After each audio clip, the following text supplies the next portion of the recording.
Okay, so where we left off is we left off talking about the audio sources. We put together this real quick hacky demo in which our third-person character was approaching a cube that has a sound source on it. That cube had a piece of music on it. We were exploring some of the ways that the audio source is handled in the game engine. So yeah, we put this little third-person controller based off of some prefabs that were already in the scene. And then we just bound our main camera as a child of this object. That way it kept the same transform position. So this doesn't work very well at all as far as being a controller. And it looks like the main camera is actually not tagged correctly as the main camera. So it's just not associating that as the ultimate authority on cameras. There it is. Okay, so yeah, third-person controller doesn't work very well, but this audio demo works great. Cool. Alright, so now what I want to talk about is, since we had this cube in here, in this scene, it has this sound source here. What I want to do is I want to pull this sound source into light, and now start talking about the audio mixer in groups. And here's kind of the background on this. In days of old, we were not able to represent a lot of common groupings with the audio sources very efficiently in the engine. There were other solutions that were out there that did this a little bit better, and so it's always kind of something that as things evolve and change, we spot a little deficiencies here and there. So before, we would, if we had a lot of audio sources inside of a project, say if we had a governing manager that we'd have to write, that would reach out and bind to a lot of these sources, or we would have to handle all the sources as they are as audio clips and load them into a common source. That way we can keep track of these things, and then we have to address all their properties, like for instance volume, the most common. We'd have to address them individually versus just addressing master buses. And so if you've ever worked with a digital audio workstation, you know that busing becomes very critical with a high volume of tracks that you have.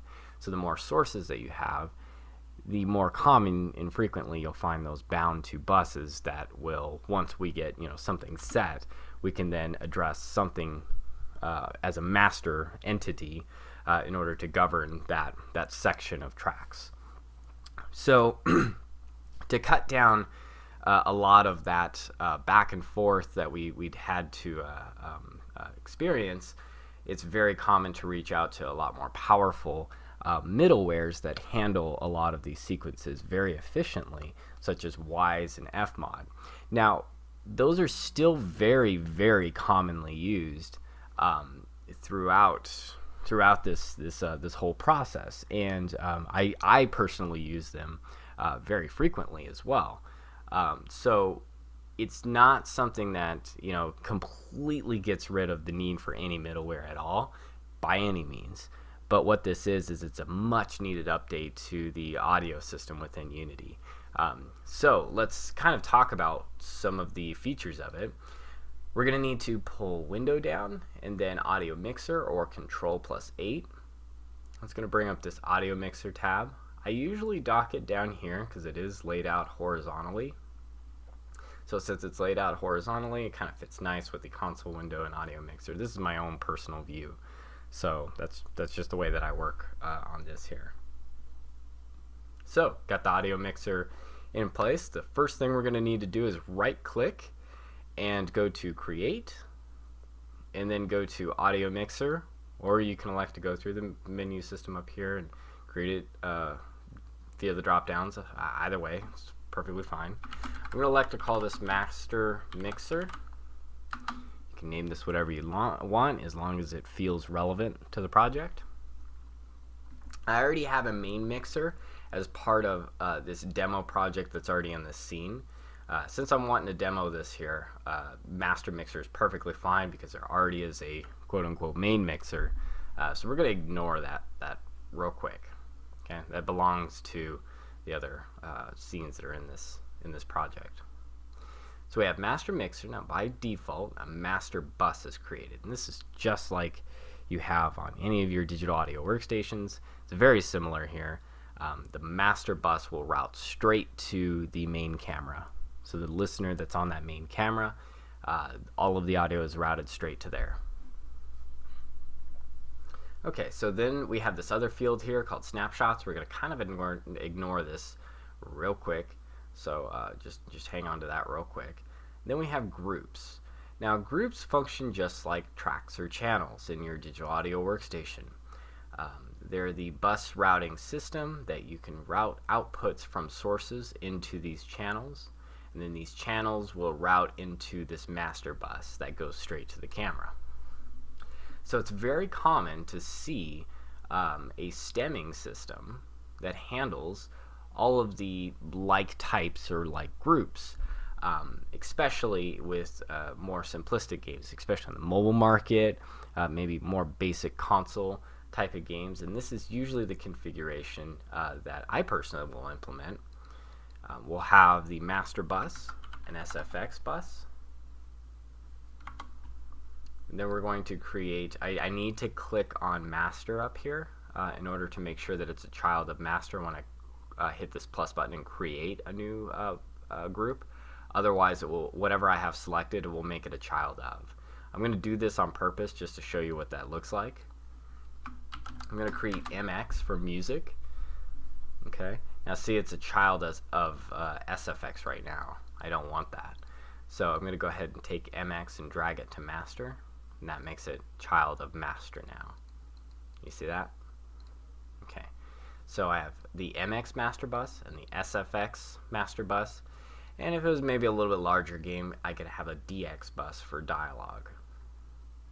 So that way I could separate all the different types or categories of sound effects inside of the project, music, and dialogue. They all will have their main three categories that will all then route to the master bus.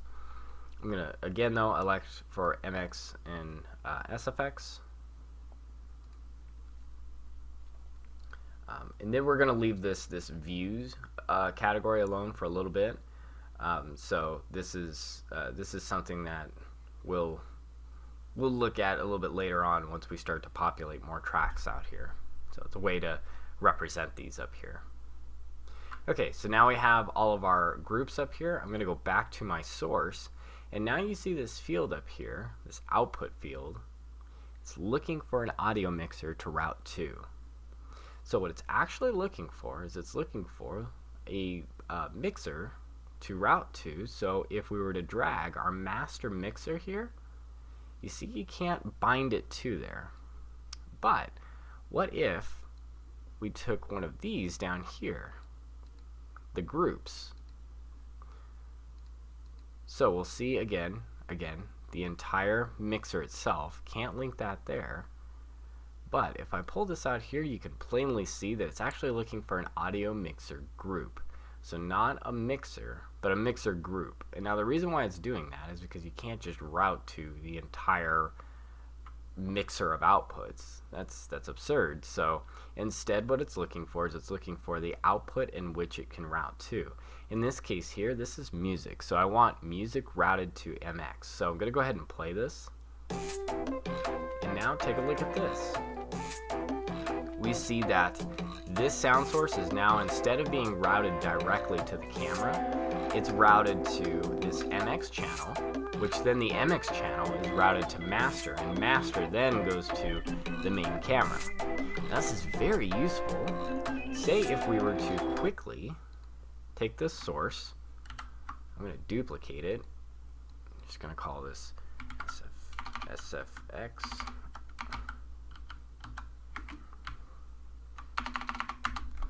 So I'll call this SFX source, and let me see if I can quickly find some sort of ambience. How about this? Okay, engine drone, and I'm going to set this play on awake in loop. Now I'm going to route this to SFX. So let me move my other source here, just a little bit away. There we go. So now I hear, let me make sure I turn this down so you can hear me still. So now I hear this really annoying elevator music here. And over here, I hear the engine drone. I can see the engine drone populating. Okay, so I can see that populating. Everything still routes as far as positional, so when I swing to the left and the right, I can hear it positionally pan between the left and right channel. I'm going to hit mute audio up here. This is another very handy button that you can use in the scene. Or game view rather, not the scene view. But yeah, game view, you can mute the audio while the simulation's running, and that allows you to hear somebody that's either talking to you or just keep the simulation running without having to turn down your speakers. So that's kind of nice. Very helpful if you're on a call with somebody as well, too, trying to show them one of the demos. So perfect in this situation here right now. SFX here routing to this bus. Say if we had these two sliders right now as options in the game, we can then adjust these sliders via maybe something that's on the GUI, like all the sound effects in the game or all the music in the game. And that's absolutely a very, very realistic option that we have now with this here, is we have the ability to address these buses instead of having to deal with the sources now. So the sources we can leave completely. I keep clicking these here, but these sources here that are bound to the output, we can leave all of these volume properties completely alone. Just leave them completely alone. And now we can address just a master bus to set the overall cadence for sound effects. So if somebody's talking or if something's going on, we can pull the music down a little bit. And we're just addressing this one property now. So you see how that's much, much more desirable than having to track down every single source that's in the game. And some of these may be destroyed here or there. And so we'd have to have extra code to make sure that we're not, trying to reference something that doesn't exist anymore. We are worried about null references and things like that. So this is very, very useful and helpful. So then moving on, now what we have the ability to do is we have the ability to make additional mixers underneath this here. So kind of what we're doing now is we're making mixers that will route to other mixers, and there will always be a main master command above it all. I'm going to go ahead and switch scenes so you can see what that looks like on a very complex model. This is the other demo project that's in my project right now. This is the Unity Labs project. You can download this for free and view all this yourself as well.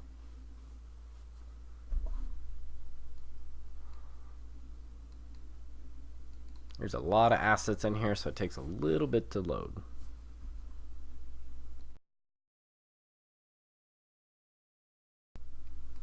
Okay, so I'm going to go ahead and click play on this.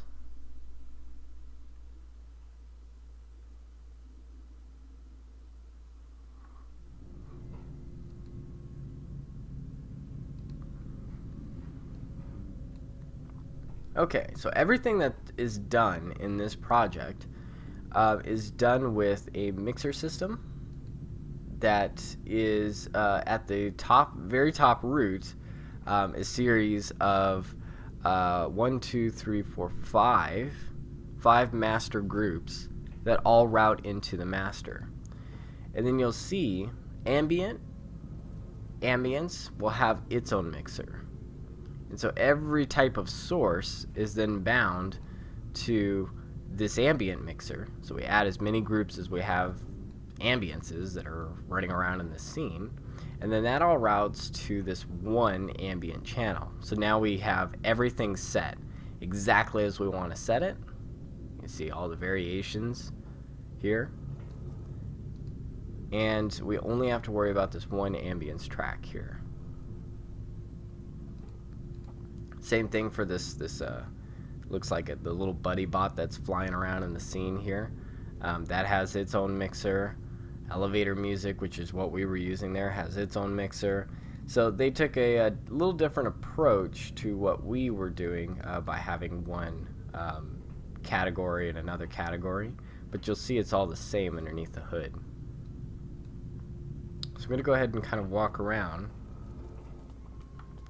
You're going to see a lot of these different properties start to change. You'll see the mixer start to increase in volume and then decrease. Turn this up a little bit so you can hear it.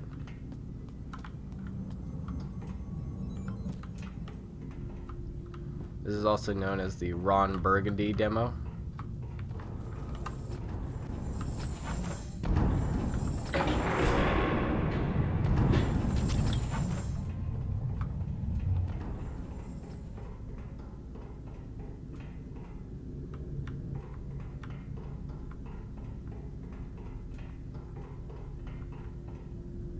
Okay, so you can kind of see what's happening between these different rooms. You see all of these different sorts of ambiences and effects come in. Hear the door. The music is now playing.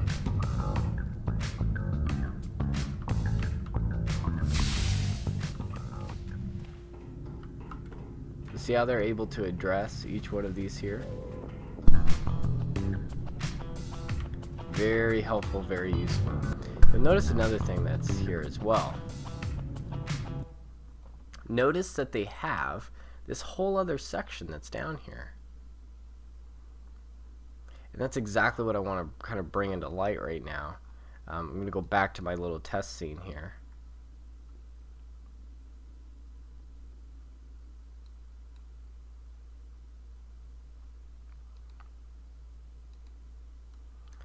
Okay, so in my test scene here, you see this little gap right here. Do you see this button called Add?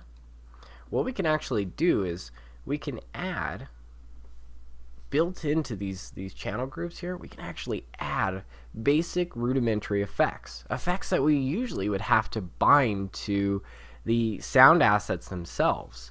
This is huge. So look at this here. Save. Whoops, I already added one. Say if we click this add, we can have a send category. We can have a receive, duck volume, low pass, high pass, echo, flange, distortion, normalize, parametric equalizer, pitch shifter, chorus, compressor, SFX reverb, low pass, simplistic low pass that just rolls off all these frequencies, and a high pass that does the exact same thing. It has a curve and just will roll it off in one type of direction. So let's create another mixer to go underneath this just to kind of show you what that would look like. In order to do that, we're going to highlight the mixer that we want. Then we're going to hit this plus button again, and then we'll need to create another type of mixer. I'm going to call this mixer MX. So now I have MX, which I want to be a child of Master Mixer. So I'm going to go ahead and drag it to that. Now when I drag MX, this mixer, this is an independent mixer. When I drag it to Master Mixer, I'm saying become a child of this mixer. That's when this output audio mixer group dialog is going to pop up. And when this pops up, it's going to want you to select which master bus to bind this child mixer to. So the master that's on this mixer now, where is that bound to? We want this bound to MX. And then I'll go ahead and just X off of that there.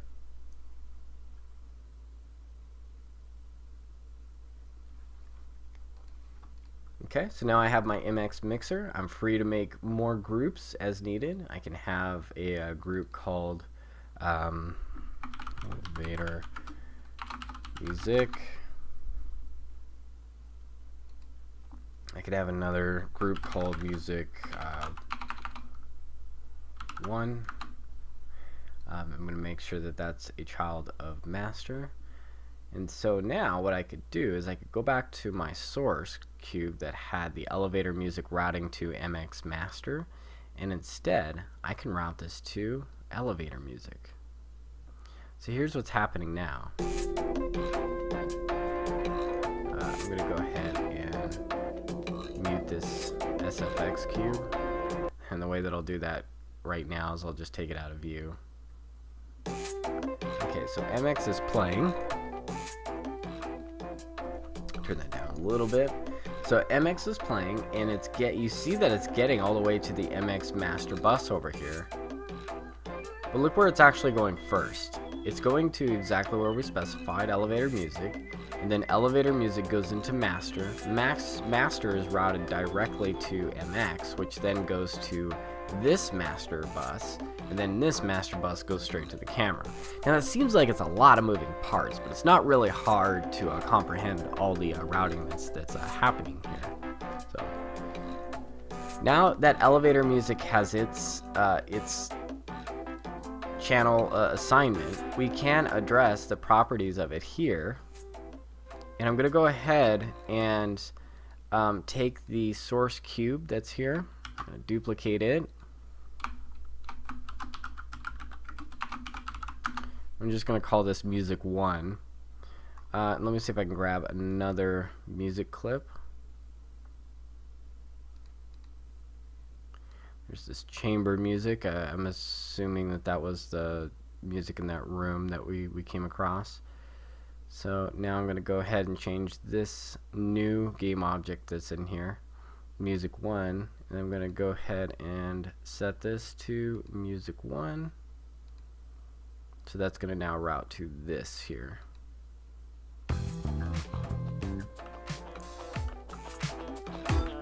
So when I get here, see elevator music is a lot quieter. That's because I have adjusted the mixer as so. We can adjust this however we want, mix these together. Okay, so you can mix these as you would want them to be. And then all of that's going to go into the master mixer bus. Now this isn't a very practical demo here. We of course would want two music clips playing together at the same time. But say if we did. What if we did? And where I'm going with that is it's very common to see different musical layers be added in here. And the reason why that would be so useful is, say for instance, if you wanted a dynamic music system. So the dynamic music system would allow you to add a much more dramatic presence to an already playing music clip. So that there allows you to have a lot of flexibility with all of the different types of implementations that you can pull into play here, depending on what type of music you wanted to play. So that there is definitely something that you can really explore by mixing in say a very dramatic layer for when an enemy is encountered, and then it goes back to a very calm state here as maybe a bass layer that you have, a bass loop layer. So you can have all of these different accompanying arrangements that you can then pull into the channel strip and play alongside of each other, or you can swap clips around. And that's actually where I'm going to go next. So the next portion of this video, since we have the ability to now route our sources, we're going to take a look at adding effects, and then we're also going to take a look at starting to address the mixer itself, and that's going to take us into a little bit of code. So that's what's coming up next.